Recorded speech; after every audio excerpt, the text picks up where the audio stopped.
Years passed, my childhood also passed. There were times when I sat alone and I missed my hometown in the river delta so much. I missed the ripe rice fields with storks flying. I missed the bright moonlit nights of summer. I missed the bamboo bridge across the river connecting the two banks of the small canal. Depending on each moment of time, that simple image suddenly made me feel moved and nostalgic, especially in the afternoons. The afternoon in my hometown begins when the sun sets behind the rows of trees stretching far away, bringing with it the late rays of the day. The afternoon shadows spread over the riverbank, blending into the vast waves. The sky seemed to soften, everything was preparing to begin to rest. In the vast sky, flocks of storks followed each other in a hurry to fly back to their old places. The buffaloes from the fields of their hometown stopped grazing and returned to their barns. In the distance, above the houses, the blue smoke of the afternoon spread over the thatched roofs.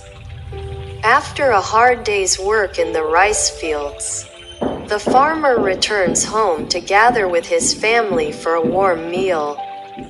At this time, the temple bell rings, making the small village more quiet, and the familiar drum beats also begin to beat.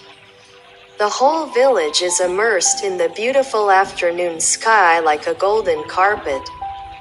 Before such a romantic afternoon in the countryside, my heart always hums many familiar poems and songs, through which my memories are impressed as the afternoon in my hometown. Such an afternoon always makes people feel moved, excited, and thrilled by the scenery. Then think of the people we love the most. Maybe, sitting with a close friend over a cup of coffee, letting your soul follow the gentle music in the afternoon space.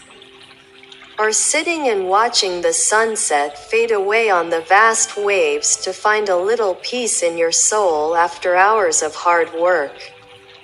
How interesting it is to have an afternoon date with the person you love. To hear or say sweet words of love. At that time, the afternoon is so romantic that people remember it forever.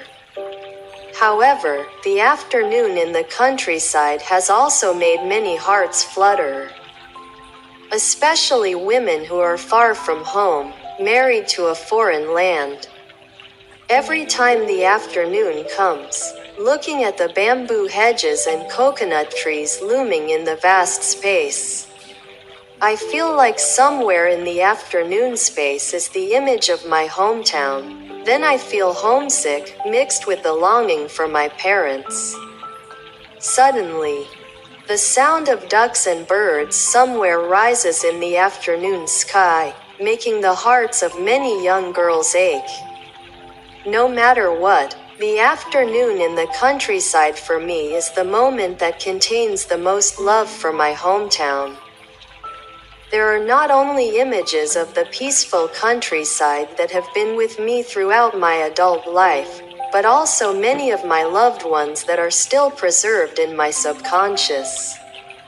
Friends from childhood with many fun games in the large yard, countless laughters, innocent and naive voices still echo somewhere under the afternoon sky. That moment also cherished many feelings about the most beloved people around the reunion dinner table, the actions of sharing showed utmost concern, or evoked memories of the innocent, pure, lovely 20s, excited with awkward, childish dates with the person I loved on the afternoon dike in my hometown. All condensed into the soul of the countryside that seemed to sleep soundly in me, then suddenly awakened every time the afternoon came. Therefore, the afternoon sky is not only the last moment of the day for nature, but it also carries the meaning of reunion, gathering and meeting. Depending on each person's impression, it stores a beautiful image of the afternoon in the countryside, along with a memory, an unforgettable mood, so that the afternoon in the homeland lives forever with the soul of the person through the years.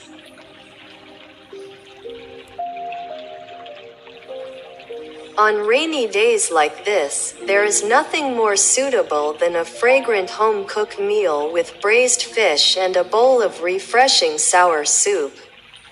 Sour soup, braised fish is an indispensable delicious duo in Vietnamese culinary culture, with variations in each region bringing its own unique characteristics. But when it comes to braised fish and sour fish soup, the Southwest is considered the cradle of these delicious dishes. Rustic and liberal like the people here, Western cuisine scores points by using familiar ingredients, but each season has its own food, extremely flexible and diverse. Especially on rainy days, it is easier. Just need some homegrown vegetables, fish from the pond to braise, cook or just eat with fish sauce to finish the meal. Unlike the North, which favors dishes made from river fish such as grass carp, or the Central region, which favors mackerel and tuna, Western-style delicious dishes often prioritize catfish such as basa, tra fish or snakehead fish for cooking. These are types of fish with thick, firm meat, few bones, soft and fatty belly, easy to prepare and cook very quickly. With braised fish, the best taste is when the fish is served on the tray while still hot, slightly bubbling. The fish meat is smooth and fatty, thanks to the way of marinating the fish and the unique recipe for mixing the braised water, without using caramel, but the finished product is still shiny brown, dyed with a beautiful cockroach wing color. Pick up a piece of rich braised fish and eat it with hot rice. And finally add a bowl of mild and sour soup made from tamarind, mangrove, star fruit, with bean sprouts, sweet and cool, fragrant fried garlic and a piece of firm fish dipped in spicy fish sauce. What could be better?